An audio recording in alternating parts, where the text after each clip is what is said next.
Ahoy, hoy, friends, and welcome to the Salon. Thank you for joining us in the chat live on YouTube. If you're listening later, thank you for that as well. That's right, we are available on all of the podcast places. Please like, subscribe, follow, comment, share. You could join us on Patreon for free to join in our community polls. You could give us $2 or $5 if you're so inclined. This weekend, we are recording not one, but 2 bonus episodes for our Patreon supporters. That's right. We are going to be recording commentary on the motion picture. And I'm taking my time to say that because it's the motion picture. We will also be recording commentary on the XXX parody, Porn Scenes Cut. For $9.99 a month, you can get us to watch porn with you. But in the meantime, we will record commentary on the story that goes along with that XXX parody, and it's surprisingly good. So join us over on Patreon for that. Enough silliness. It is time to walk the path of the prophets. To do so, we must bring in our crew. Let me start with Joanne. Joanne, how are you? Welcome. Hi, I am well.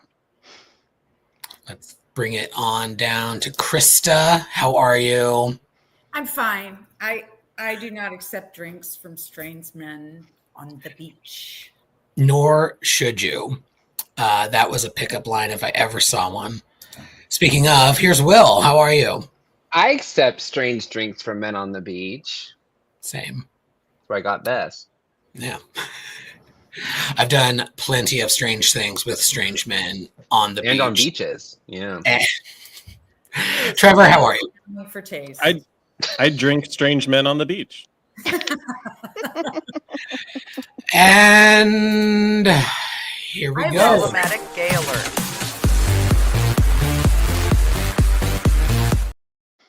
I've had a sex on the beach while on the beach.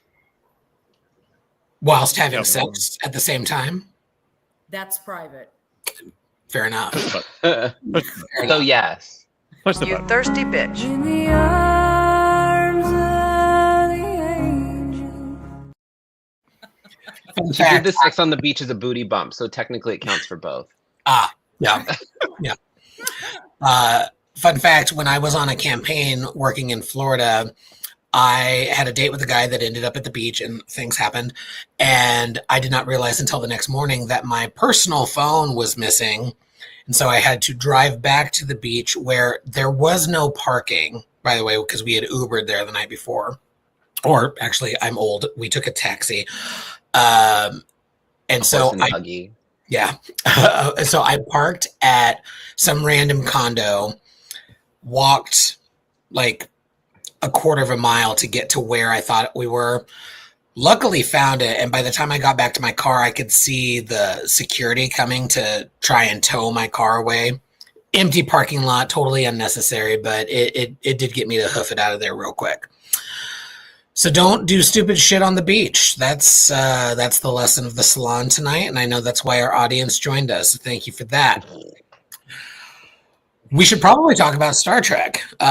We are finally 3 weeks into our pilot season talking about a good pilot of Star Trek. That's right, Star Trek Deep Space Nine, Emissary. We're going to talk about all of the great things that happened in this episode, the fun plot, a whole new culture to explore, a bunch of new characters, conflict in Star Trek amongst the characters for the first time. It's delightful. So we're going to get into it. But before we do, we must set an intention.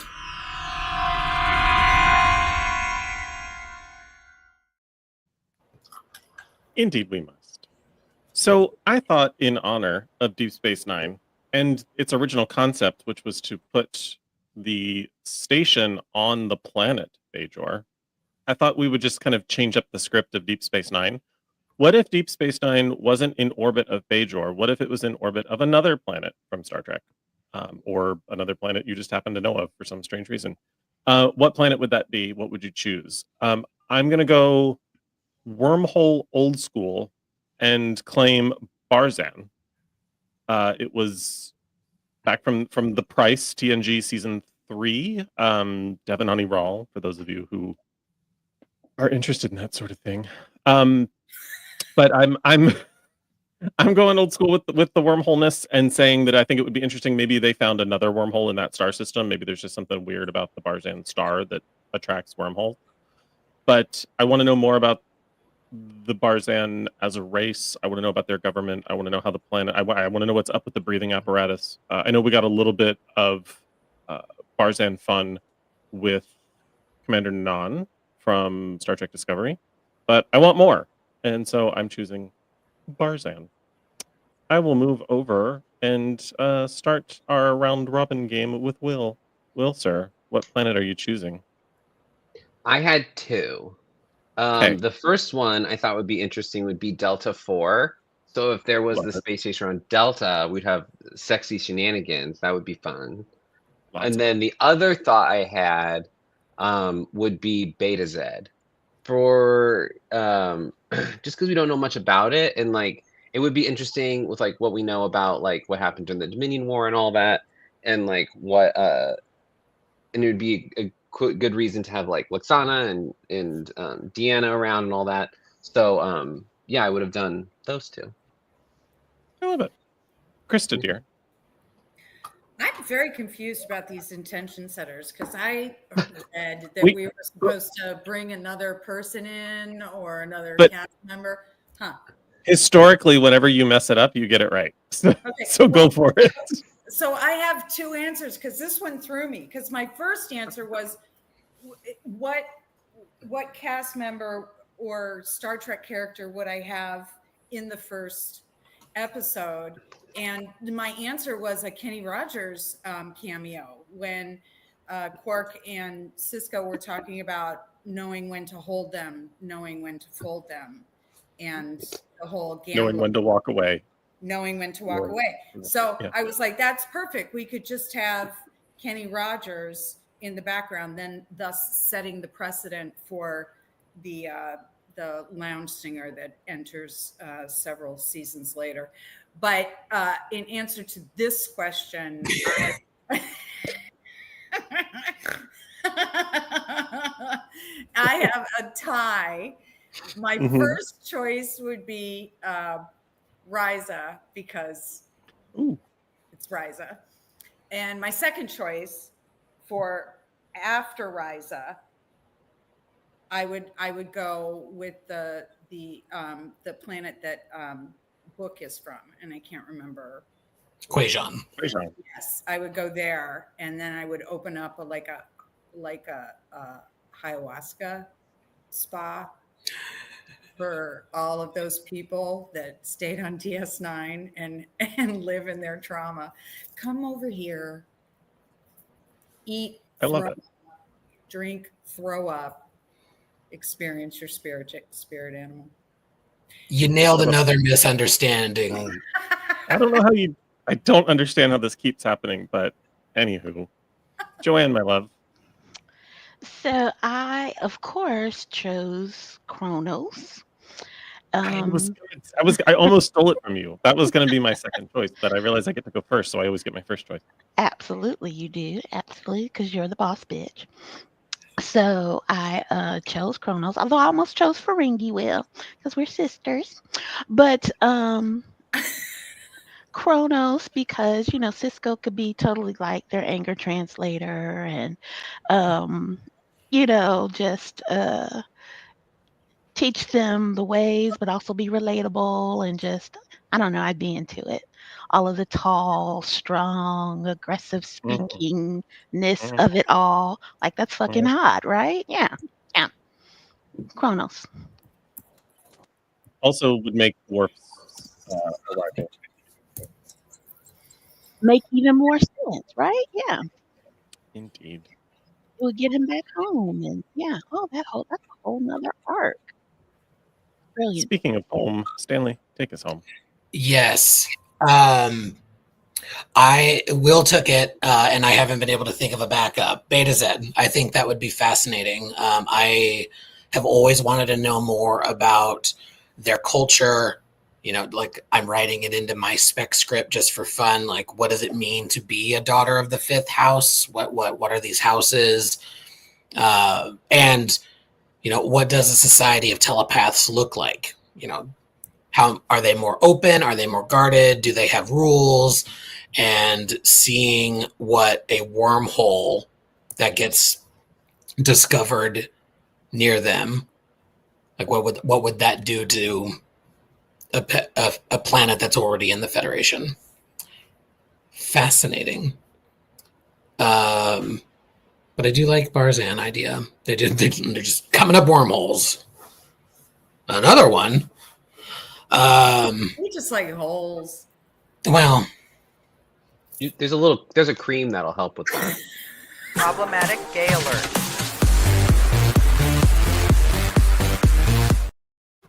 That's lovely. not problematic. That's not problematic. I am promoting safe sex. I am promoting health. For the Excuse me, record, that is unproblematic gay alert. That's unproblematic. for the Exact record, opposite of sand.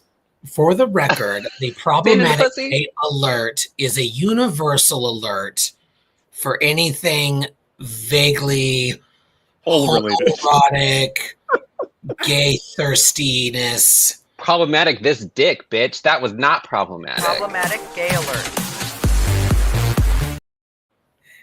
Fuck off.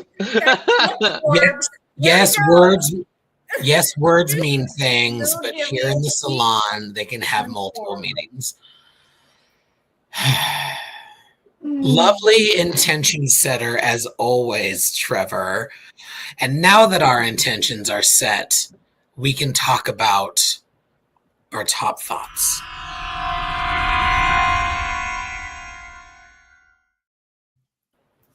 Like I said at the jump, I love Emissary. I love Deep Space Nine. It's the Trek show I come back to the most. And I think this pilot is fantastic. It's not perfect, but it does what a pilot is supposed to do. It introduces a basic premise and all of the characters without feeling like a round robin of, you know, a roll call. You know, it introduces conflict in Star Trek, which they had avoided until certain people were no longer with us. And we got some really interesting stuff from the jump. From the second Nana visitor is on the screen, you know that bitch is not someone to fuck with. And like the conflict between her and Cisco wasn't like, oh, she's a bitch and he's an asshole. It was like, these are two strong people with strong convictions bumping heads. And I just can't wait. Like watching this, even though I've seen the whole series, like I watched this pilot, I'm like, I can't wait to see where their relationship goes. It's that good. And all of the characters that they introduce, from Jadzia to Odo, it grabs me every moment. I love it. Joanne, dear, what were your top thoughts on Emissary? Oh, I loved it. I love it. It is indeed my favorite episode, my favorite series. I just love it. Of course, I remain obsessed with one Avery Brooks. And that was absolutely my draw then, you know, because I'd followed him from Spencer, for Hire, and A Man Called Hawk, and then there he is in Trek, and I'm like, oh my God, this couldn't be any more perfect. So just completely obsessed with it. But I also thought, like you said, it was a really great episode. If I remember, I feel like I watched this prime time. Didn't they air this in prime time? Like kind of as a movie. And so it was really, that was exciting too, to just kind of, you know, be able to sit on the couch and I don't know, take it all in. And I wasn't sure how it was going to be not on a spaceship, but they quickly set up, I think, all of the stakes to just, make it exciting. And the people were hot, and it was, I love it. I love it. Me? I liked that it was a departure from the spaceships.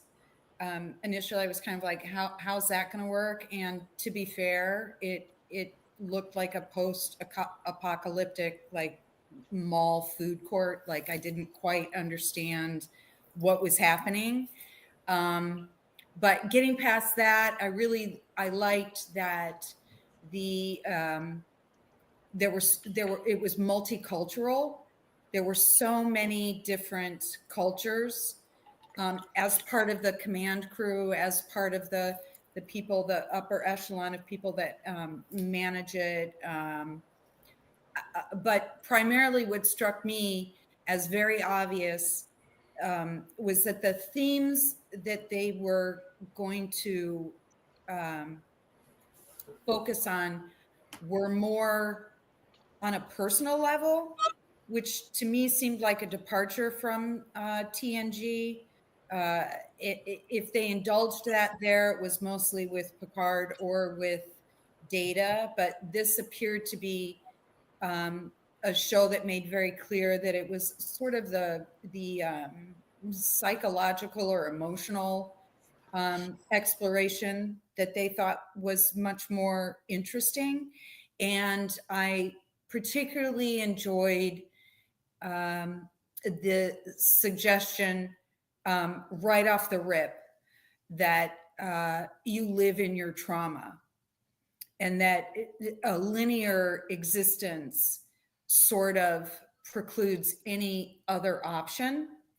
And that if you can kind of open your mind or kind of wrap your head around that, you can get beyond a linear sense of trauma and not allow it to continue coloring your life and forcing you to live in that moment, because it really becomes very much a linear sort of death in an emotional sense. You never grow from that. And so it was nice that from the beginning, he's like, yeah, I'm going to do civilian work. And then by the end, he's really engaged and very, very excited about the possibilities that he sees on the horizon, having addressed how he's functionally doing this himself. Instead of it being done to him, he's now continuing to do it to himself. And I thought that psychological aspect was really interesting and appeals to me, because I generally enjoy that kind of interaction with people in general. So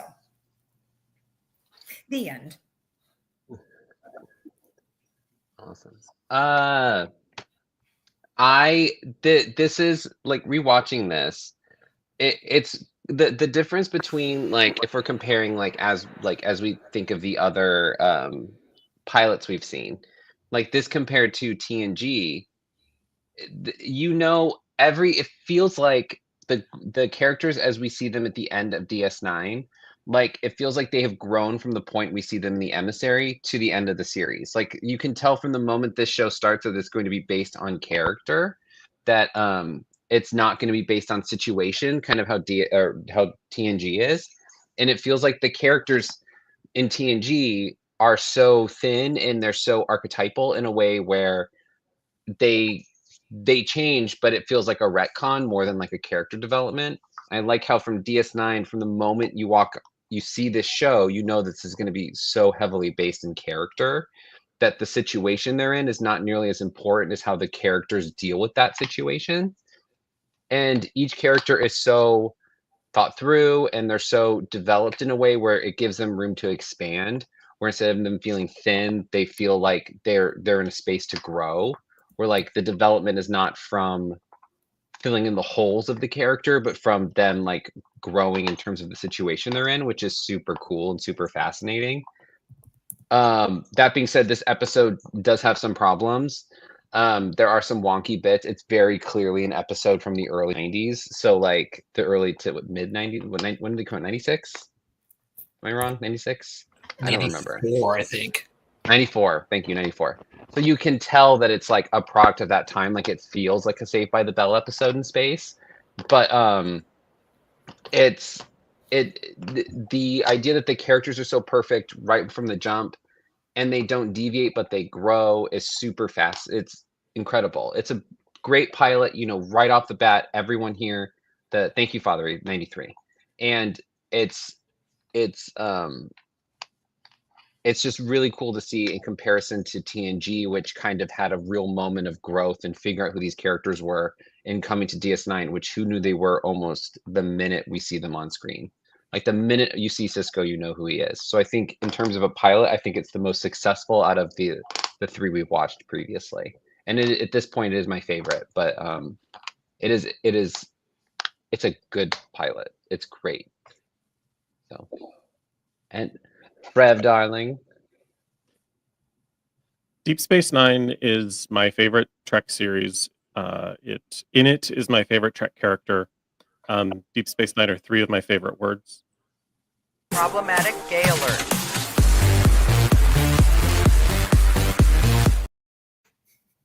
Just saying. This episode, there are some things that really stand out. My top thoughts actually take me just to memories of this episode. The first standout is watching it for the first time and then going to school the next Monday. It aired on a Saturday for me. I was in high school at the time, went to school, and like hearing grumblings of people that I knew that liked Star Trek, that like some enjoyed it and several didn't. And I felt like I was going to be on an island on my own, having loved it. And it's been so enjoyable, reassuring, affirming, and all of those things over the course of the last 30 some odd years, engage with people who truly enjoy and love and appreciate the series, which, fast forward, brings me to, this is not a pitch to get people to go watch our Thumb Wars episodes from DS9, but by all means, because it brings me all the way forward to meeting my space friends here. And Krista's first reaction on the season 1 when we sat down to actually talk about it, and she pulled out notes. And she was like, this was so good, I had to write this shit down. So I appreciated, as an adult, encountering another adult who fell in love with this series very quickly was just a joy. DS9 was how Joanne and I actually accidentally found out that we knew each other before the Salon, which is another funny story that I will spare all of you from, but I've shared with my space friends here. So DS9 just means a lot to me, is the moral of the story. Some amazing interactions with cast members, including fun running into Terry Farrell in the hallway at STLV. Stan and I had a rather emotional encounter with a non-visitor in a casino at STLV, which was just very meaningful for both of us. So this show just means a ton to me. This episode kicked it all off, and as everyone has said, has a lot of positive things about it. Yes, to Will's point, there are some clunky bits, but for the most part, it's a delightful introduction. It's a perfect pilot in terms of setting up and introducing characters and what will be their arcs, and is such an interesting sidestep that I wonder how many more recent sidesteps that Trek has taken might be popular in 20 more years, that maybe aren't so popular now. And I look forward to being around long enough to see all of those negative motherfuckers come around. So those are my top thoughts. I'll tell you what, there is a Star Trek movie that has been doing well on the platform that certain people don't want to believe. What? You don't say. Shock of shocks. Your Twitter feed is not reality. Yeah, I love this episode so much. Every time I watch it, it also brings me back to watching it. I was 8 years old. I think because of syndication, I can't remember if it was a school night or if it was just if I had a bedtime on the weekends as well. But my brother and sister wanted to watch it as well, even though they weren't as into Star Trek as I was. And we all begged to let to get my dad to let us watch the second half of it. We're like, what do you mean we have to go to bed? Like, the wormhole just collapsed. We have to know what happens, you know? And my joke after going through therapy is I now realize that it's because my father did not want us getting ideas from this example of a good father on our TV screens. Ben Sisko, not my favorite captain, but a wonderful character overall. The best father figure we've seen in Star Trek. Worf could never. Wouldn't even bother, in fact. But all of these characters, their introductions, again, Nana Visitor is a fucking gem. Variety did this list of 100 greatest performances ever that came out today, and I put on Twitter, those lists are subjective, and they're always going to have hits and misses. There's not a single Trek performance on that list, which is insane. Like, I could have even forgiven them if they had at least put William Shatner on there, because you have to. But for me, if only one Trek performance goes on that list of 100 top performances in all of TV, it's Nana Visitor, with Kate Mulgrew and Sonequa Martin Green very closely behind her. Incredible. I loved that they got O'Brien over to the station. Great character. We get to actually learn more about him. More fun with Keiko. Odo is such a fascinating character from the jump. And Terry Farrell, another incredible addition to the franchise. The way that Jadzia would grow to become, like I say here, a hedonistic scientist is such a delight. Like, watching this episode again, I'm like, I am so excited to watch everything that happens to Dax. We get this asshole. I love Quark. I love the reimagining of the Ferengi in this process. And then, of course, we get this douchebag. Love the actor. Love the performance. Creep from day one. But let's get into it. As soon as Trevor corrects my opinion, because I'm not correcting your opinion. I'm just telling you why it's wrong. Creep from. Sorry, I should have waited till you.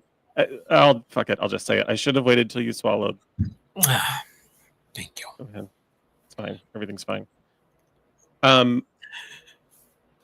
You're not wrong that he was a creep and an accident in waiting. But if we could just pull that photo back up, because no one has ever, and no one ever will, look better in a science blue uniform. Yeah. Than Siddig El-Fadil right then and there. Just, I'm sorry. There's no, and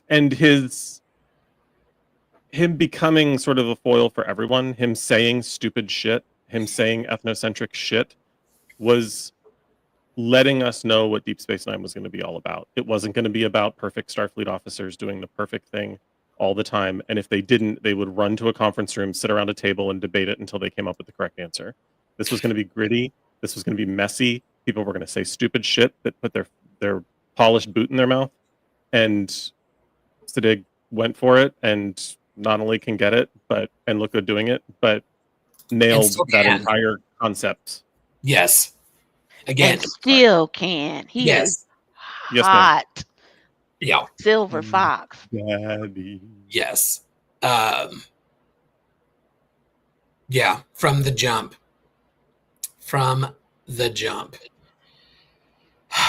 All right. Well, and that's why you're wrong, Stan. Carry on. We'll just work our way backwards. Any thoughts on the introduction of the Doctor in this particular show? I'm sure some of mine will go for it. Yeah, I mean, honestly, like everyone else's sentiment would do it on site. He's hot in this episode. I will say that, like, he comes off douchey, but I think the more, like, I think he gets, like, to be kind of annoying later in the show. I think this time watching it, it's funny that Siddiq's performance comes off more that he's like excited and young and like really eager and just like, I'm on this station on the frontier. There's this beautiful woman that I'm in that's like talking to me, and he's just like super excited about everything. And he's just so like forward, and there's such a lack of pretense in the way he's like behaving that like I found it endearing. But like later on it gets weird. But like it in the context of the emissary, it works so beautifully, like the contrast between kind of this hardened Cisco and like Kira, and then you get like Jadzia, who's like this old soul, to get a young, eager doctor who is so like like there's an excitement about his character that the contrast of it is great in the terms of everyone else that's there. And I think the foil of Garrick later on, I think really helps his character in a lot of ways. But like I personally enjoyed it, and like most people don't look good in those science uniforms. It's a weird color, but he's killing it. He looks great in that color. Anyway, yeah, I did find I enjoyed him more this episode, and then I remembered the episodes that follow that involve him and how weird he is, and I'm like, oh, and how creepy he gets, and his relationship towards patients and women is very not great. But like in this episode, I find that his energy to be very necessary and like a good contrast to everyone, because you can't have everyone on the station be like a hardened asshole, but like getting someone who's like eager is so great, and it lightens it and it creates a dynamic that's different with everybody. It's interesting seeing him in other shows. Like he was in the first episode of Foundation. He was, of course, in Game of Thrones and some other projects. He was in a movie, I think it was called K2, something along those lines, about a mountain climbing rescue kind of movie. Spoiler alert, didn't make it. But seeing him in other things, I can like just watching this, I cannot see how he was up for Commander Cisco. But seeing him in other things, I'm like, oh, okay, I get it. Was it a very early concept of a Commander Cisco? But also the production that he was in, was he not like? I think there was a wig involved, and so like, and he was seen on a stage play by one of the producers, so they had no idea how young he was. Yeah, I think it was Berman who saw him on stage and was like, "That's my next captain." Doesn't have a great track record of picking captains. Other people being a part of the decision get us to the right place. I just want to it would be weird to have him to be Commander Cisco, because I can see the direction they would go in if they wanted him to be like that kind of young, eager commander on a station, and like if they switched maybe Cisco's character, the way that characterization is with Bashir, if they switched, I could see that working, but I can't see Siddiq playing the Cisco character as he is written in the episode. I can't imagine him working any other way. He could get it, but he is not the emissary. It only would have worked if the original concept had stuck and Roe actually transferred over, because having this young upstart command officer on a fast track next to Roe would have been very interesting. But as soon as that was out, it never would have worked. It would be interesting that the prophet for this whole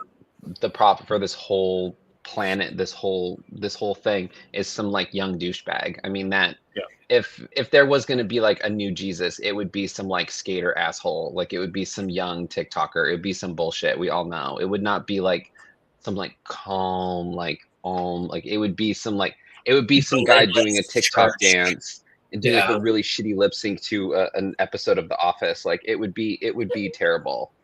Like the next prophet's going to send a message to a girl. The next prophet's going to send a text message to a girl that's going to say "you up" at 3 a.m. You know that's what's going to happen.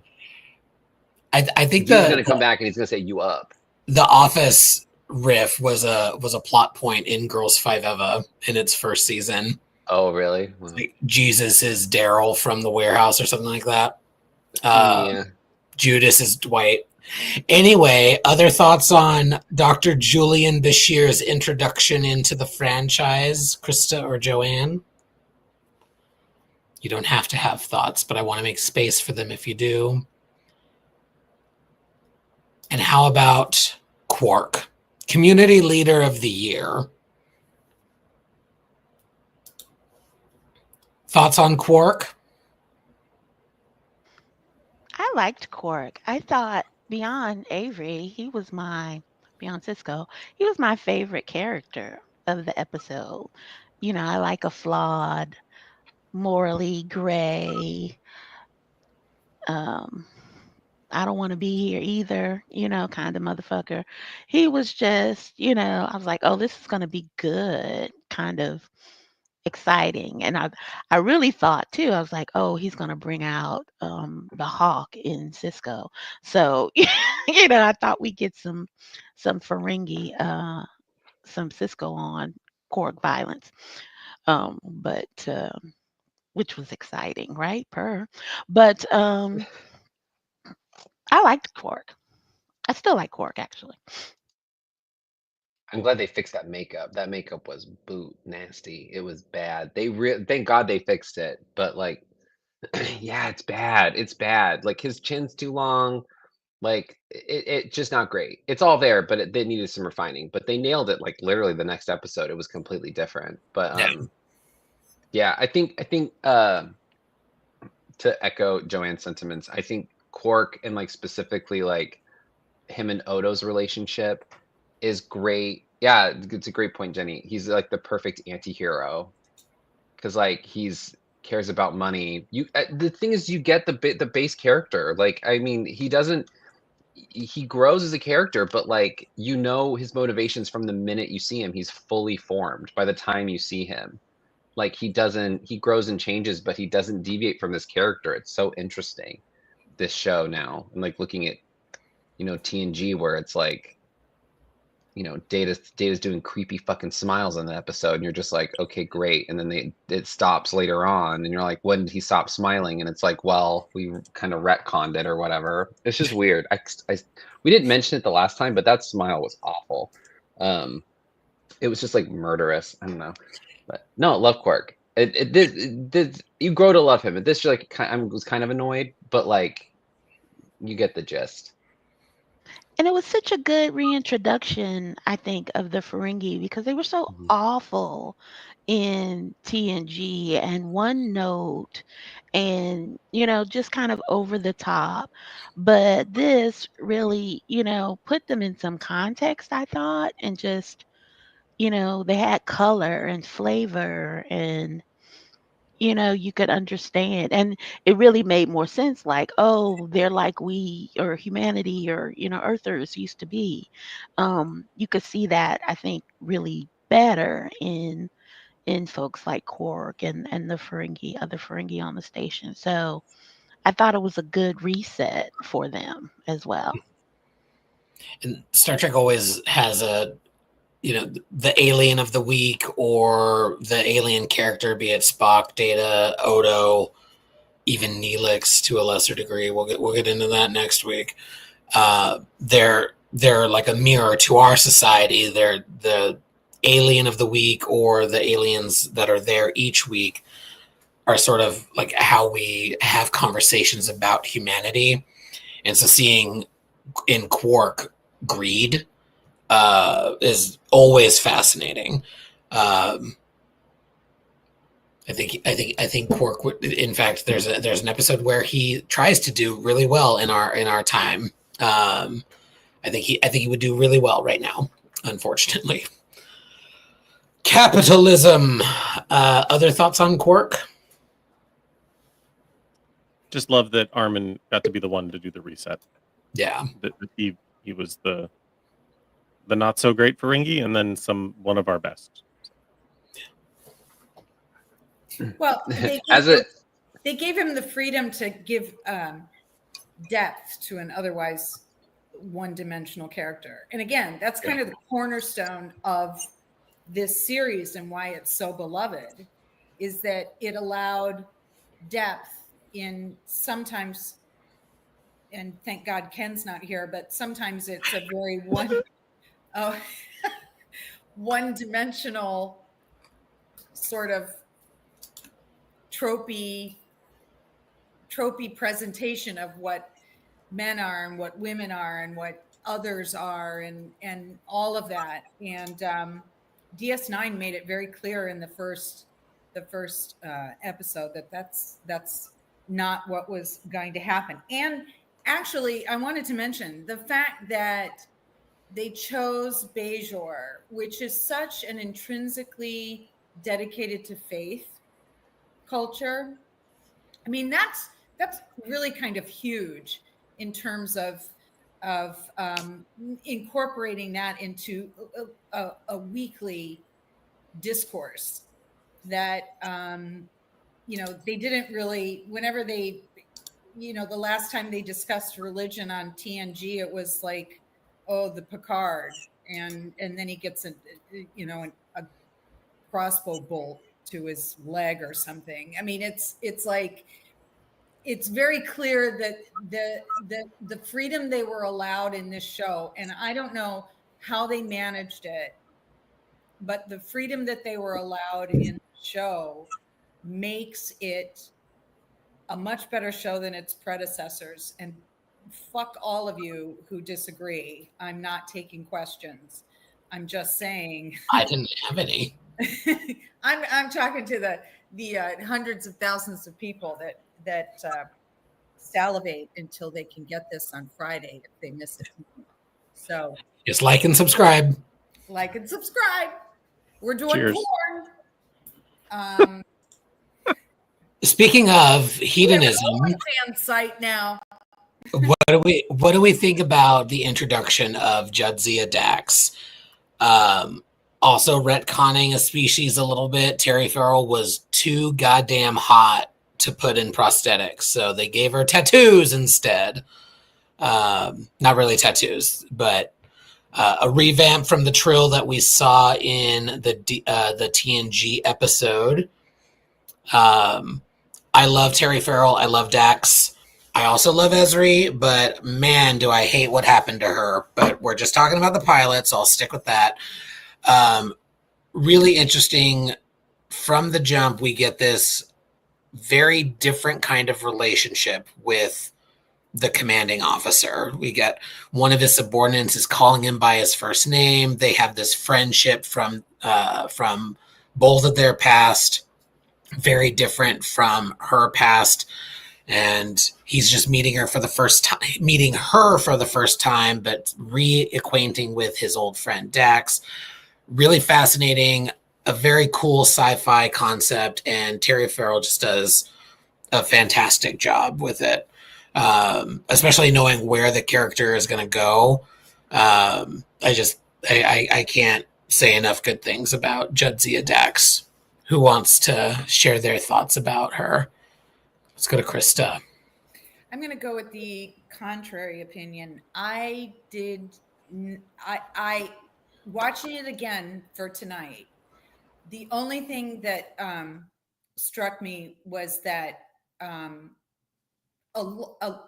what I felt to be what could have been Jadzia's story was wasted in the overcompensation and the overemphasis of Curzon.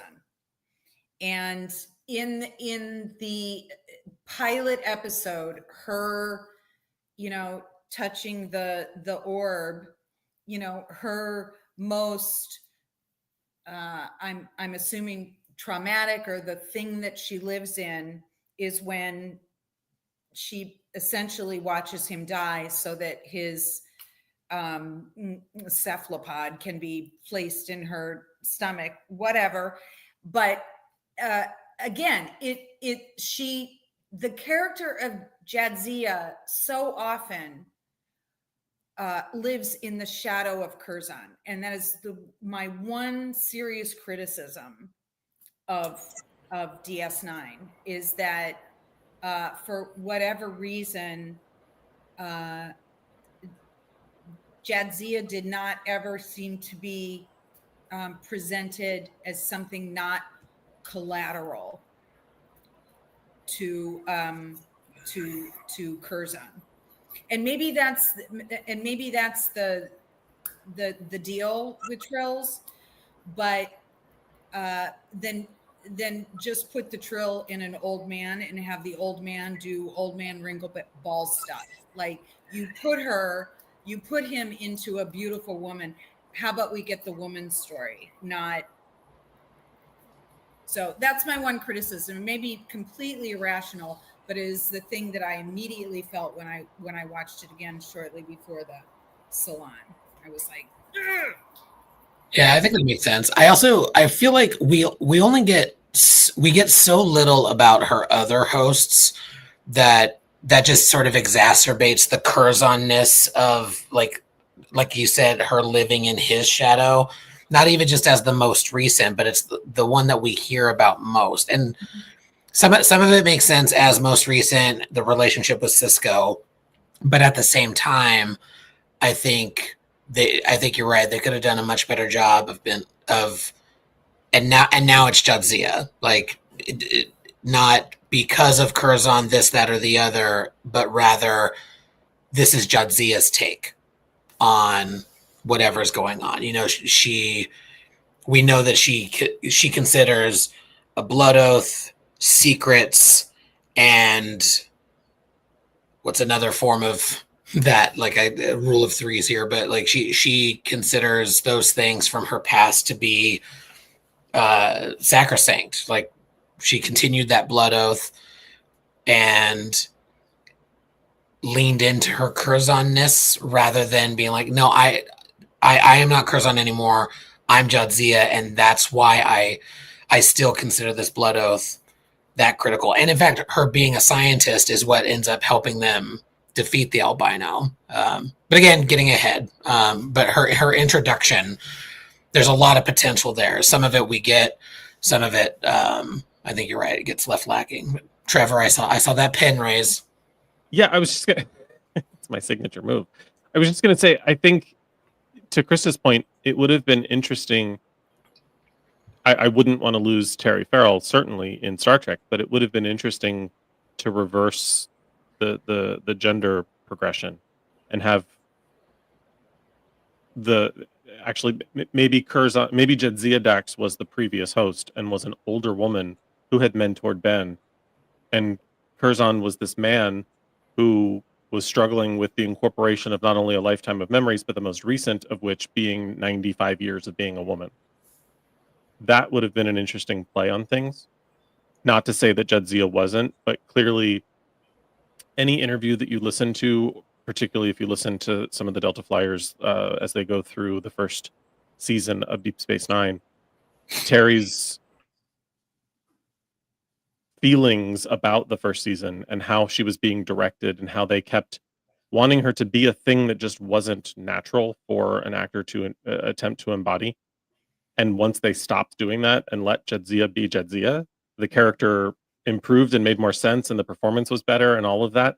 As cool and as interesting as Jadzia was in 1993, if the show were being written now, it would have been handled much differently. And I agree with Krista that there was far too much attention paid to the previous male host versus the female in front of us, which is probably an unfortunate sign of 1993, but definitely stands out upon rewatch. So I love the character, love the actress, love her arc, not so much the sudden interruption of her arc at the end of season 6, but love all of those things. But those points are all, I agree with all of them.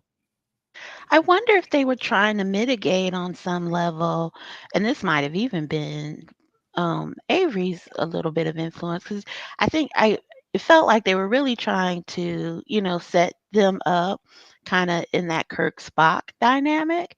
And I wonder if, leaning into the Curzon-ness of it all was a way to kind of mitigate the whole, a man and a woman, because, we were juvenile about those kinds of relationships, well, we still are, but you know what I mean, that, oh, we can't be friends and we can't, there always has to be sexual tension and history. And not that there couldn't have been sexual tension between Curzon and Cisco. Hello, it's a Salon. But I'm just saying, I think maybe that was their way of, that could have been their way, I think, maybe of kind of dealing with that and getting that off the table so that it was established like, hey, we're friends and this man is important to me, or this man was important to me, and it's kind of carrying on so that they could kind of make that dynamic happen. It didn't, it went in a very different direction, but I'm wondering if that might not have been the initial motivations.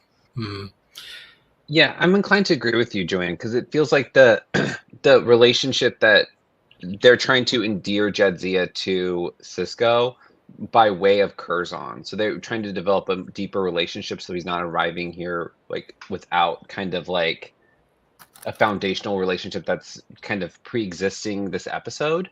So I think that might be part of it. Like now, this episode could really use a line where she's like, I'm not Curzon anymore, I'm Jadzia. And to him accept that and like, oh great, like, and then start like we move past this. Their relationship is still the same because they have very deep connections, but like that he's accepted her as Jadzia, not Curzon, because it does him calling her old man and that sort of thing. It does feel a little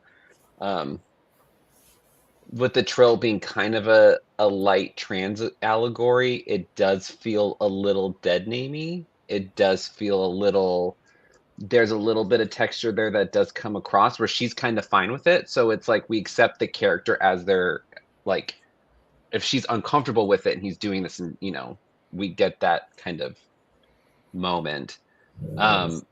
So it does feel a little bit like that. But I feel like this is just a way to like endear Jadzia and Cisco together. But the relationship changes so much from like this point on later in the series, and they can't do that.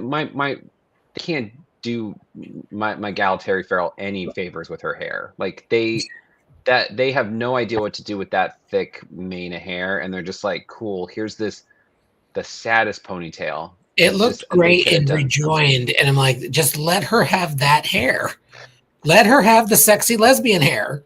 It works. Yeah, she needed like a short hair. It needed to be shorter, but like it also needed a part. I don't know. It just didn't work. It was, and then that one time they did that weird updo that looked like the shell. That looked like it looked like some type of like clamshell.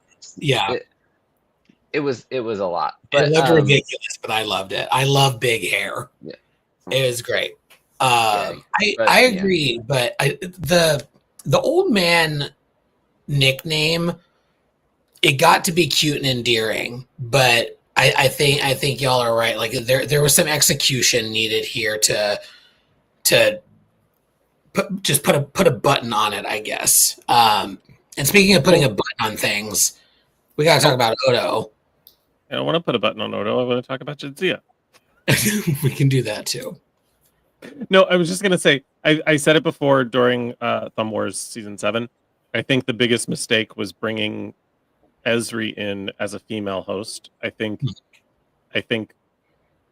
there were so many missed opportunities of having her acknowledge that she was still in love with Worf as a man. Yeah.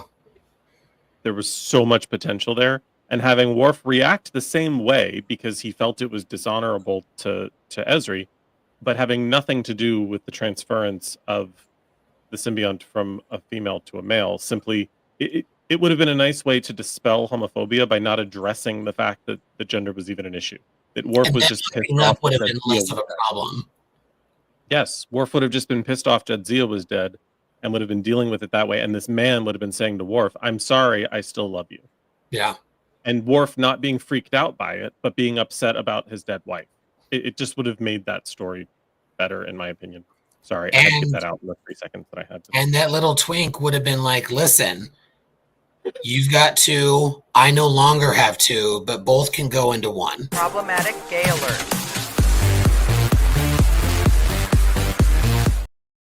Shameless. If we were to recast Ezri, the first person I would call Troy Sivan. Ezri is the perfect twink name. Then like put that little twink in a uniform. Like that would be, we would recast Ezri as a man and make it Troy Sivan. I think. But wasn't Troy Sivan like nope, end of discussion. This wasn't open. Nope. End of discussion. It's a perfect casting. No one's to talk about it. Let's move on. Odo's great. The makeup's weird. I have something to say about the Trill. Well, hang on. We gotta move on and talk about Odo. We're running low on time. Wow. Speaking of filling holes, silencing women. The change. Blame women. We're replacing women with a man. Well, I feel very trillish right now. It's okay, old man. Let me show you my wrinkled balls. Oh God. Mm. I've lost control. I never had it. You but had it to begin with? That's never. adorable. Speaking of things that I wish happened with Jadzia, her relationship with Odo, particularly after her Jantara, I thought was a missed opportunity. But I love Odo. The idea of a changeling is really cool. The janky ass special effects around him notwithstanding. And yeah, that mask is atrocious. It was funny that it got worse later because they wanted him to be bad at faces. So whatever. Introduction of Odo. Who has thoughts about this prickly constable? Friend of the Major, former Cardassian occupier adjacent. Rene He Auberginois became- kills it from the second he's on screen. It's Yes. perfect from the moment he hits it, from the second he does it. All other issues notwithstanding, I think it is brilliant from the jump. Like he understood that character, he got it immediately. Like it's wild how good he is in this. That's the disturbing part, is that he understood the character before the writers did. Yeah, like he was like, here's what the character is, and like kind of it felt like he made a decision. Like everyone else kind of waits for something to happen, he kind of went, nope, this is him, and kind of just made a decision, and it comes across because like I would say he arguably has, next to Kira, I think he has the most character growth out of anyone in the series.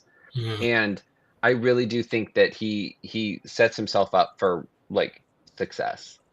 Like I really, really, really, really think he kind of hit it right on the like him and Nana really anchor that. Well, and Avery, the three of them really anchor this episode in a way that is like astonishing, because you can tell in TNG, Patrick Stewart had no fucking idea what he was doing. Riker, no idea. The only person who got it was John Delancey as Q. He was the only person who got it. Everyone else, it was just like they were just doing shit in just like cool space pajamas, and like Yeah, but How dare John you? three It's knew. John Delancey came from daytime television, so you know Mama. that first pilot for TNG wasn't far off. I'm Yeah. just saying that Renee had to work with a character that was relatively, and pardon the pun, but undefined. There was no. It was completely blank slate. So, how much easier is it to kind of to develop what that is yourself, rather than relying on writers to show your backstory? Everybody else's backstory was pretty much laid out there in the pilot, and he's this, you know, whatever that just disseminates into this sort of malleable liquid form. He's got this weird superpower. What the fuck? I mean, that's a complete blank slate. So of course he knocked it out of the park, because he was the only one who was required to define it, really. Coming from an acting perspective, it's sometimes harder as an actor to kind of define a character giving nothing, because as an actor sometimes you're like, I find it personally difficult to be like, oh, I have to make all this stuff up. Like I think it's a credit to Renee as an actor to go and go, because he's got a couple lines about like not knowing, I'm gonna mess it up, but doesn't he have a line about not knowing where he's from, something about scientists and something else? So he has like a handful of really, really good lines that goes, that's it. These are the things I know. This is what I'm gonna do. This is how that defines that character. And you get that he is like candy coated, where this is hard candy shell and inside is this really delicious gooey caramel that he sometimes turns into. But like there's like that kind of idea around him. And I think he nails it perfectly. And I think as an actor that can be really daunting and scary, but I think he does it brilliantly. I think you just figured it out while sort of verbalizing it with us. The the mystery of the character was the actor just played mystery. The actor played lost. He played isolated, one of a kind, mysterious, but also curious, and just sort of laid into that, and it worked beautifully. Well, also, and he played it in the sense that, in a curious sense, every introduction to a new environment or a new conflict or a new interaction could provide him the answers that he's in those 3 lines that you quoted. Will is basically his internal remit. He wants to know who he is, defined by where he came from. Who does he hail from? So yeah, right. I think Trev's right. He played it as a mystery. Oh, absolutely. Like Odo was like the ultimate seeker, right? Particularly in this series, grounded in faith and what do you believe? I mean, Odo was truly on this quest, right, for truth. And we know kind of the long story. He ultimately meets his God, and like so many, is disappointed in them, right? So it's a wonderful kind of, exploration of, like, his is a purely faith exploration, right? We focus on the emissary and, Cisco being space Jesus, but Odo was truly taking a leap of faith from episode 1, right? To just find his way back to that capital T truth for him. So, it was a brilliant kind of work for sure. And then to discover that he was a god himself. Yeah. And still kind of disappointed, right? Yeah. A false god. False god in that mind. He was a false god. Like it's a god of the creation of his own people. Like, incredible character trajectory, just played beautifully by Renee. Like, but then goes back to be their salvation. I mean, anyway, it's so, oh my god, we need to have a whole episode just about like the theology of DS9, because we could get into it, because like every character kind of becoming the savior of their own people is insane. Like, everyone does it. Kira, Odo, Cisco, they all, Quark at some point, all go back to save their own people. All of them. Everyone does it. Everyone fucking does it. Everyone does it. Even Jadzia to a certain extent. Even this guy, self-stealing stick and bolts. Yeah, he did it. He helped. He helped save the Orion Syndicate, sort of, and bring it down. Yeah. Well, the Mirror Universe, he does save them from the Terrans. That's right. Yes, it works. They all have it, and this is just me trying to segue into talking about O'Brien. Okay. Perfect, right? Perfect chance. I love O'Brien as the connective tissue to like the previous show. It's always interesting trying to do a spin-off. Like, what do you pull from what you're spinning off? How much do you pull? There have been shows that pull just like a guest character, which this certainly counts, right? There's like, oh, this guy's interesting. What more could we give him? And I think is O'Brien the only? No, not now. He until Prodigy, he was the only character who is seen in 2 separate pilots. Yeah. That were aired. Well, Picard and him to a certain extent. Oh, that's right. You know what? My own point was destroyed immediately because I also remembered Spock exists. Anyway. Oh, right. And McCoy. Oh, and he's not in that. He's not in any pilot. Never mind. But the point I am trying to make is that he is a character that has originated in one pilot, and his character originates this pilot. It kind of works. We're just going to accept it. Let's talk about Colm Meaney as Miles O'Brien, who has thoughts about Miles getting more to do in Deep Space Nine now. So I love that he was director of operations, but can I say, and I channel my inner Krista and say what a fucking dick Picard was when O'Brien went back to the ship, or his permission to disembark, and Picard comes running after him in the transporter room, like, "Oh, I heard you on the bridge," and you know, da da da da, whatever. He's like, "Yeah, I didn't want to bother you," and he's like, "Well, I called down to the transporter room, and I asked for you." Kind of, I was just like, "What a fucking kind of, your servant." Dick, oh, I forgot all of you chief people look alike. I mean, just, oh my God. I was so angry at that Bragger. scene. It was supposed to be endearing, but it was not. That was fucking condescending. And That I'm man like, could. nobody You're right. realized that. Nobody realized that was not the thing to say, or that was not how to say that the way he did that. I was just like, oh my You know what God. that felt like? You know what that feels like to me, Joanne? It's like when your last day at this job that you fucking hated, that like no one really liked you, you hated working here, and it's your last day, and then your manager comes, "Oh, I'm so sorry, it's your last day. I want to say goodbye," and no one, you're like, "Fuck you!" Like Mhm. it just seems like Like all the O'Brien. shit all O'Brien the transferred time. off the flagship Yes. to this fucking dump to get away from Picard. Like Right. I mean, he all the transferred to times get the he fuck out. saved people, he did transporter magic, da da da da da. And all you have to fucking say to me after 7 years or whatever fucking long it was then I tried. I tried to is, say goodbye. "Oh, I called Mary by your name, and you're supposed to be flattered by this?"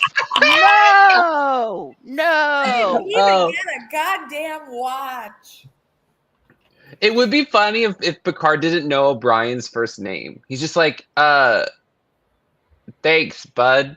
Like he's just like, Or bye. if he tried to say Thing it, about but fucked military up. organizations, though, is you could just it's ranks. You don't need to know names. You know ranks. It's True. But, the but if he came down there and he was just like, "I'm really going to miss you, Molly," It's kind of like Yeah, I'm going to miss you, Hank. just the Like toxic- something stupid. it's the toxic masculinity of it, like which precludes just shake it. Like they could have just shook hands. Good luck. You will be missed. Thank you for Like, your service. Yes. Good luck. If that's all you had, that's all you it. had. I mean, Well, but thanks. this idea that they can't, that there has to be this. I think ultimately, I think what it is it was possibly meant as an early sort of notification that Cisco is not in the vein of Picard in terms of captaincy and keeping his distance from and an inability to emote or to show passion about something that he cares about, be it a belief or a duty or what have you. The inability for either of those two men to just sort of give a perfectly reasonable handshake. It's like it really was. But I will have to say that I enjoyed that it was one of the few times outside of, say, Picard season 3 that we actually have somebody sort of objectively looking at Picard and not saying but thinking, the fuck are you still doing in your position? I think that's a stretch. I don't. I don't. think Oh wait, you think people- Cisco was thinking that? Not okay. We're sorry. I was still thinking about Miles. I'm like, I don't think he felt that way. No, that's not Miles. Cisco was Yeah. thinking that. Yes. Miles was You skipped thinking- ahead. You skipped ahead. We're all pulling a Picard here and forgetting about Miles O'Brien, Well, because He's used who to we're it. supposed to be talking about. he doesn't really get. I mean, in the pilot, you get that he has a new position. You get that it's in the post-apocalyptic mall food court. You realize that Keiko's not there.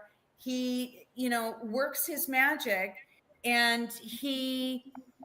Thank you, Joel. And really becomes more frustrated throughout the episode. And snarky O'Brien is the best O'Brien, but he really doesn't get expanded on until later. It's sort of he is in effect there to be the thread that joins the two. but there's nothing like the amount of time spent on him is minimal compared to the attention and the world building behind the other characters. Yeah, he's more plot in this than character development. Right. I do have one critical thing to say about O'Brien in this episode. It doesn't move much past it, but a very speciesist line that was given. Column delivers it with the most amount of humor that he could inject. But have you ever worked with any Bajoran women, Commander? Yeah.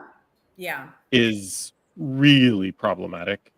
And I realized that in 1993 they thought that was charming and funny. And it's not at all. No. Especially since the writers made a choice to write Bajoran women one note up to that point, and that Miles had only worked with one Bajoran woman until Kira. And so now he has two passionate Bajoran women to go from, and he's saying they're all like it. And it's particularly troubling it's both troubling and very telling that they gave that line and didn't think that it was going to be an issue, not only in writing it, but giving the line to a white man speaking to a black man. I just think saying, have you ever worked with women of this particular type to a black man and labeling them as difficult to work with was really fucked up. And he recovers and the show moves on and Miles and Kira develop a wonderful relationship. But it just like every time I watch it, and I've watched it a million times, every single time I find a new layer of problem with the line. So I just wanted to, it's not Column's fault, but it definitely doesn't look good for Miles. Which brings me back to Trills, because you asked. The problem with Trills in this series, in this time period, is that it is essentially a species of life inhabiting the body of someone else, and it's hard not to look at that in the way we look at things now, with sexuality being fluid, gender being fluid, these kinds of things not really being as defined and much more loose than they were during that time period. So I think for the show, the Trill thing sort of was ahead of its time, because it was problematic when it was first introduced in TNG, and the fact that they couldn't commit to a relationship between Beverly and a Trill inhabiting a woman's body. They couldn't commit to that as a potential story, even though the actor didn't have any difficulty with it whatsoever. And again, who has a chicken? It sounds like a fucking chicken clucking chicken in the background. Somebody hold up the chicken. It's Stan. Okay. He was typing. And so I think when we look at it now with our perceptions now of how things have changed, and then turn back our eyes, the Trill is a very interesting choice for that time period. It's problematic on many levels: appropriation, subjugation, enslavement. There's a number of ways to look at that. And this is my chicken. And so thank you for asking, and thank you for attending my TED Talk. You're welcome. I'm awake. So, that's enough about cock. I have. I can't think of a segue, but we've got two more characters to talk about before we wrap this up. My favorite in all of the franchise, Major Kira Nerys. From her introduction, you know she's a badass. You know not to fuck with her. her connection with her people, her scenes with Avery, like the two of them just acted their asses off, and I cannot imagine what a challenge it would be coming into a brand new show, acting in a adversarial way with your co-star on a show that normally doesn't have conflict. Your character wasn't necessarily going to be you. It was going to be, and then it was going to be a man, and then it wasn't, and now, like, Nana talks about it in her book. Just the introduction of that character and the arc that she would go on is just nothing short of incredible. Joanne, do you have thoughts about Major Kira Nerys that you would like to share about? So I kind of struggled with Kira for a long time. Oh, never mind then. Thank Yeah. you so much, Joanne. Will Okay. Go ahead, baby. You don't want to talk to me. Yeah. no. Listen, people can't be right all the time, and here is a few moments for you to be wrong. Go ahead. So yeah, now, because I mean, I got it, that she's strong, she's whatever, but I don't know. I just thought she was doing a lot for somebody she never met initially, right? It was a lot. It was a lot. It was a lot.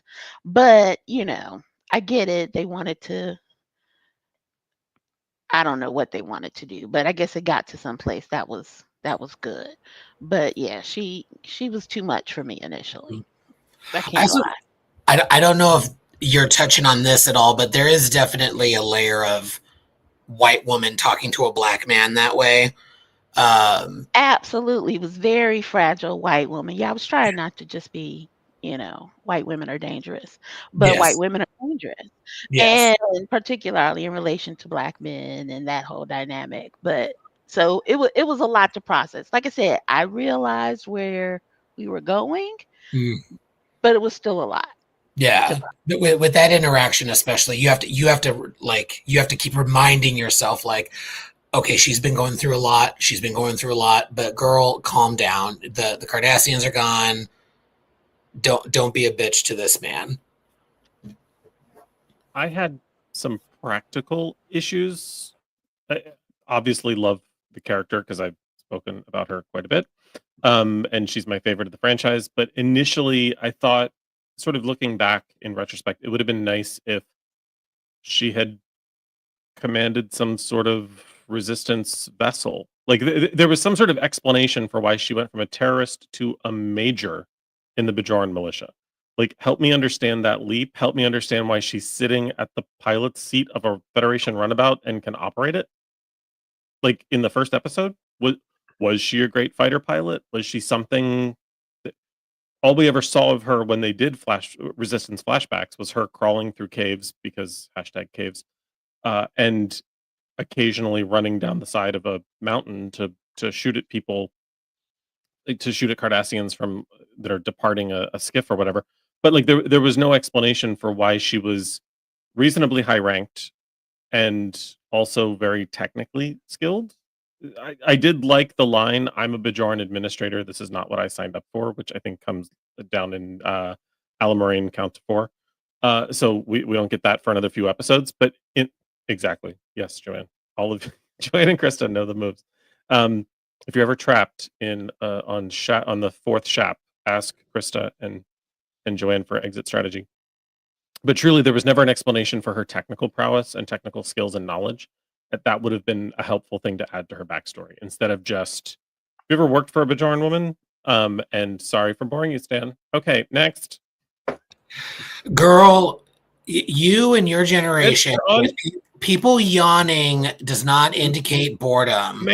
Ma'am, the green light next to your camera means we can see you. My brain needed oxygen, and so I yawned. If you felt that means you're boring, that's on you, boo. It should breathe more subtly. Speaking of subtle, who has thoughts about Kira? I do. We all I'm gotta actually say I'm actually inclined to agree with Joanne here. I think she comes off very harsh in this episode, and with very little like reasoning. Like she could have done like a little more backstory because she kind of just dropped in, and then we hear a lot about her, but she does come off pretty harsh. Where like Cisco plays it off a little more playful, where he's like he kind of brushes her off a little bit. But like if someone spoke to me like that on my first day on the job, I was like, then you don't want to be here, then you should go. Like I would have fired her. Like there's like a certain level of like you can't talk to me like that.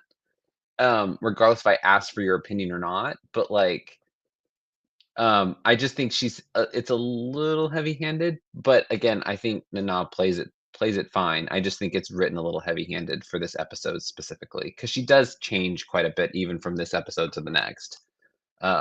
There's a lot of change there, but it and a like haircut. she does kind of come in, just kind of come in like she's walking into work and like knocking things off the walls. She's just like, well, fuck this and fuck this too. It's like, okay, calm down, Diva. You're still here. Like you can be pissed about it. It's just I needed a little more like of all the characters, it felt like we were told a lot about her, not shown a lot about her.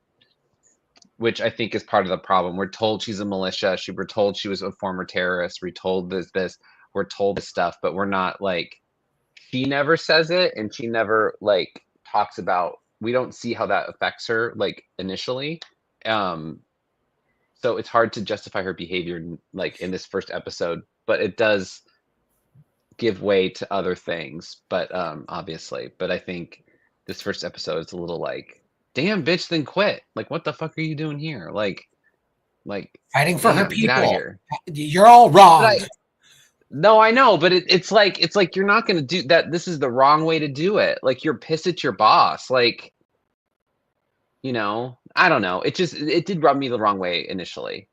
But I agree with Joanne. She doesn't come off well on this episode, and her interactions with Cisco are, by today's lens, are questionable at best. Like But the they're way she bitch slaps the doctor. Oh, well, good. Well, he deserves it. Like she should have taken she should have popped a cigarette out of her mouth and then burned it into his hand and been like, "You can heal that," and just walked out. But the thing is Just like that put it out in his hand. Her introduction, it plays like she's almost waiting for that opportunity. Like she's just she like waiting wants to get fired. somebody to do that so that she can totally light off. I mean, she's not a "Do you remember Joy" Imzadi. She's this like just angry. It was very off-putting the first time I saw it. Now I've seen the whole series, so I look at it now and go, yeah, she gets better. But in isolation, it's like, bitch, just you need to back the fuck off now. That it fulfills every trope of a strong woman is harpy and uncompromising and walks funny in what could be described as a masculine way, and like the whole thing was just very very tropey until she got her teeth into it, and then she made it her own and humanized her instead of just robot. You're all wrong. She's incredible. How dare you? I know you can't stand it. No. Stand it. Good points being made all around. Speaking of good points being made all around, listen, let's talk about Avery Brooks. He's incredible. Incredible character. I wish we could get him back in the franchise. I know he's done, but wow, Benjamin Sisko, incredible character, start to finish. Incredible introduction. Like the connection to Wolf 359, losing his wife, being a single father, and then taking over this new post. Just incredible stuff. Thoughts on Benjamin Sisko? Joanne, would you like to kick us off? So let me drop my flex. I know, right, about my boyfriend. Let me drop my flex that I know I've said to you every time I get an opportunity, but I'm going to say it again. So I got to meet him and I was this close to him because he is he is an alum, kind of. We'll talk about that another day, of the greatest school in the world, Oberlin College. And so he came back to do baccalaureate, and he did his one-man show about Paul Robeson, which was fantastic. But then he spent an afternoon talking with us about being Ben Cisco and what that meant to him. And just a moment I will never forget. Then he played the piano and then he sang. It was great. I love him. I love him. And back in the day when, we were on the forums, like the TV forums, my username was Future Mrs. Brooks. So I fucking love Avery Brooks to this day. But yeah, it was really important, to have a black man at that time, um, be in this major franchise. Star Trek was, I mean, it still is, but was major to have him kind of come in and be, just kind of competent and assured. Not afraid of Jean-Luc Picard. Like, can you imagine, right? Like, stood toe to toe with him. Like, that was so brilliant and so needed and so necessary, and so just transformative. Because again, he was great in Spencer for Hire and in Hawk, and then, but he's very much the killer and the guy with the gun and the he was very Section 31 in his previous iterations, right? But so to come in and be command, and be, like I said, the force that he was, and so committed, like he was very deliberate. Everybody knows for the about being a good father because of just again that image that black men didn't take care of their children and abandon their families, and that he was, very intentional and was a brilliant father to Jake, both on set and in universe, So he was just very important to the franchise, to the culture, um, and just was, did some brilliant things, right? I think people across again the franchise agree that he did some of the greatest work. It has some of the greatest episodes. Um, yeah, it's a shame the franchise did not treat him well. But and so now he's like, fuck y'all. But he is not, like I said, he appreciates who he was and what he represents. So I love it. I love him. So I'm going to steal this from you, Trev. I have thoughts. I DS9 was kind of set up as like the anti Star Trek. Like you see in every turn that it's like they made a deliberate choice to be the reversal of TNG. Like even down to the uniforms, that they're blue on top, black on the bottom, while TNG is they're colored than black on top. So like there's very deliberate choices being made, and I think with Cisco being kind of uh, in some ways the anti-Picard. He's a family man. He's doing certain things that like Picard doesn't stand on. That like the fact that he stands toe to toe with Picard, and like you can see in the scene that like Patrick Stewart, as the actor, is terrified of Avery Brooks. Like you can tell that he is like Avery Brooks stands there and goes like delivers lines to Picard that he's just like the fuck. Like you can see it, and the way he's like that scene in the ready room where he's just like, fuck you. Like he's like, you shouldn't be the captain of the ship. It is so interesting that he that in that scene, he doesn't just demand space within the franchise and within like the like just like there's something beyond this. Because we know that Avery Brooks later kind of like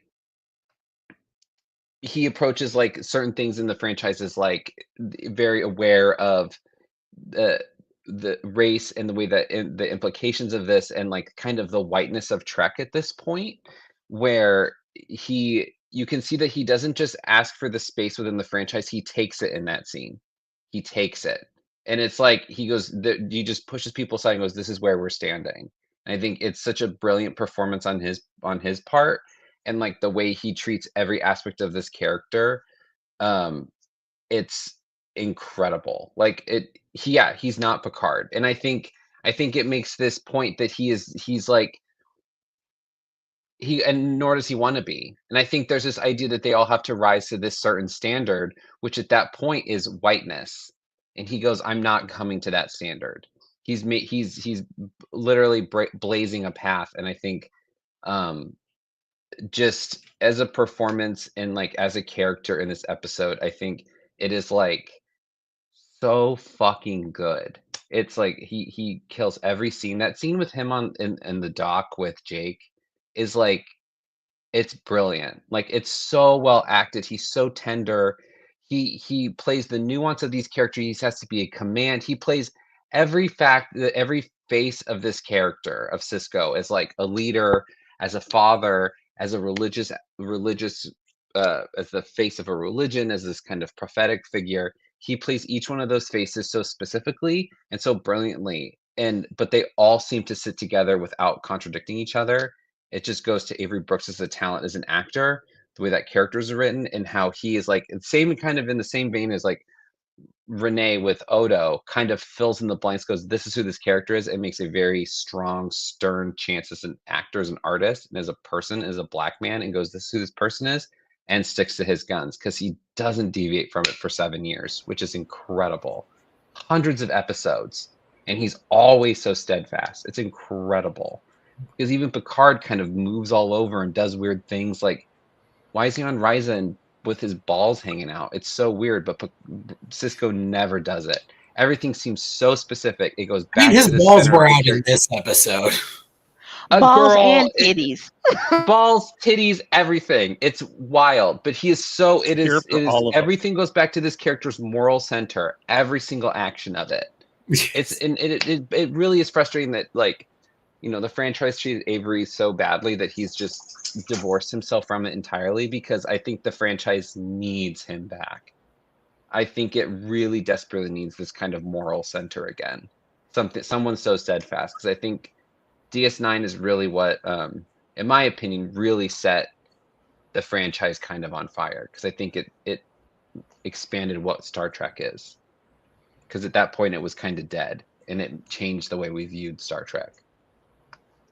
Sorry, I went off topic. I've had wine. It's great. Trevor, why don't you wrap us up with your thoughts on this character's introduction, and then we will wrap the episode.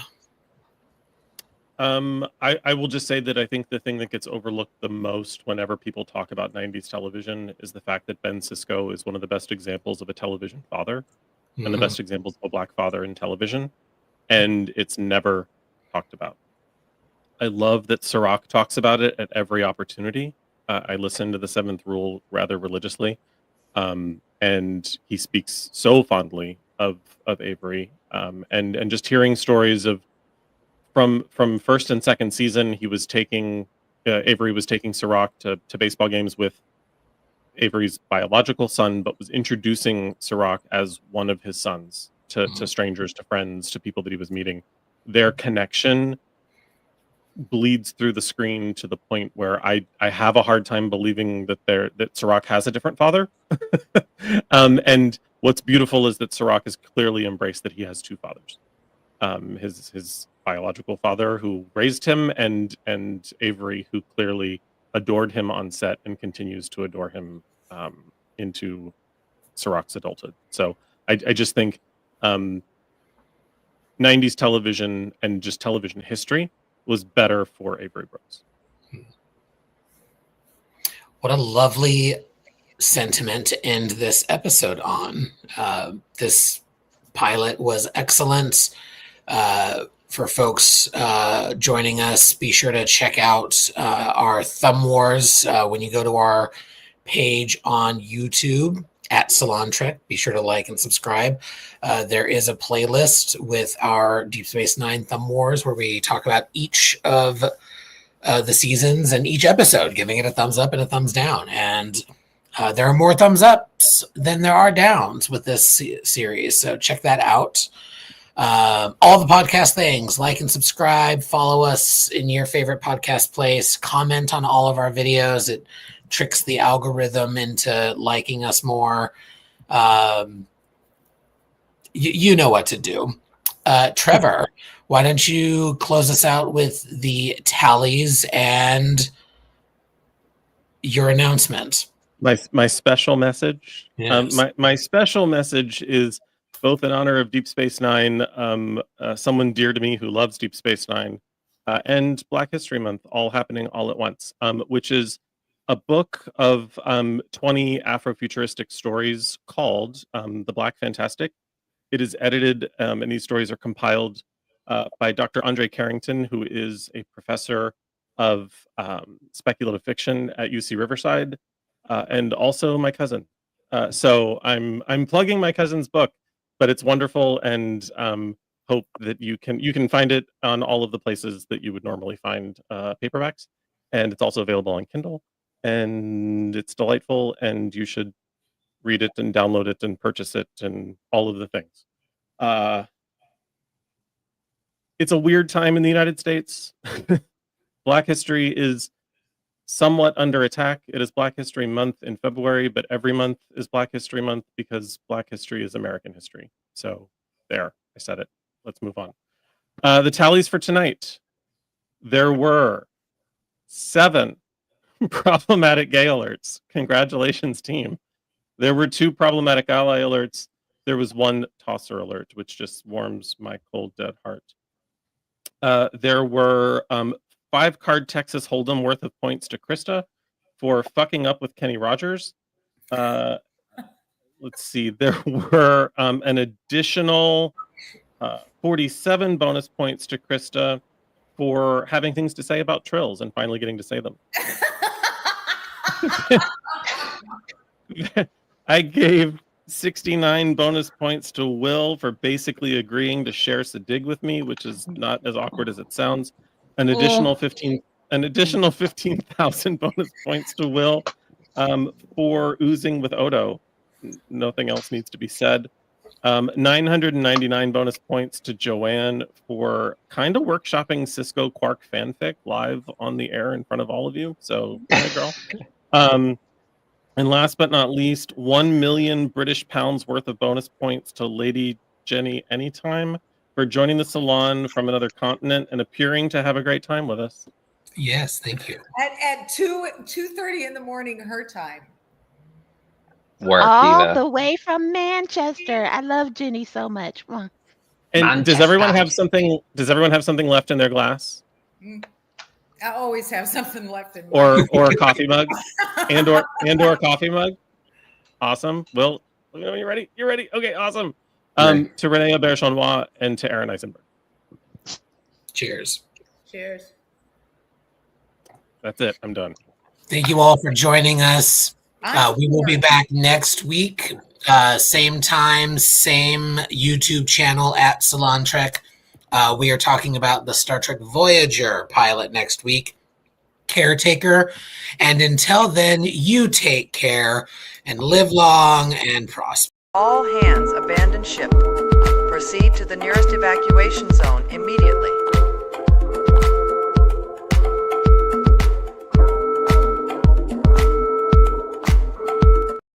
You exist